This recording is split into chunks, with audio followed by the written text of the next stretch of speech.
মানিকচক গ্রামীণ হাসপাতালে অতিরিক্ত 11টি বেডের উদ্বোধন করলেন মানিকচকের বিধায়ক গৌরচন্দ্র মণ্ডল। এছাড়া উপস্থিত ছিলেন মুখ্য স্বাস্থ্য আধিকারিক থেকে শুরু করে প্রশাসনের আধিকারিকরা। মঙ্গলবার ফিতে কেটে এবং মিষ্টিমুখ করিয়ে এই ওয়ার্ডের উদ্বোধন করা হয়। মূলত বিগত কয়েক বছর আগে এই ওয়ার্ডটি তৈরি হলেও প্রশাসনিক উদাসীনতায় ব্যবহার করা হয়নি। তবে বর্তমান সময়ে রাজ্য সরকারের পরিবর্তন হতেই উদ্যোগী হয়ে ওঠেন বিধায়ক। পাশাপাশি এবং সেখানে 11টি নতুন করে ওয়ার্ডের উদ্বোধন হওয়ায় খুশি সেখানকার মানুষজন।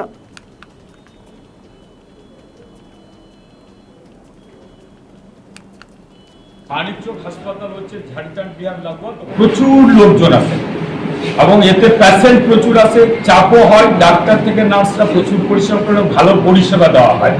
এইখানে বেডের সমস্যা আছে, যারা প্রসূতিরা আছে, গর্ভপাত হয়, ছোট ছোট শিশু, নবজাত শিশুরা যখন থাকার ব্যবস্থা হয়, আমাদের এখানে সব তৈরি ছিল আর কি, বাট চালু ছিল 11 বেডের।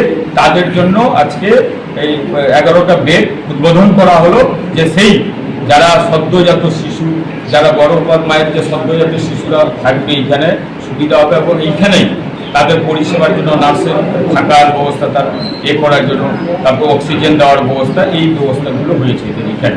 এবং এটাতে সবচেয়ে লাভজনক মানিকচকবাসী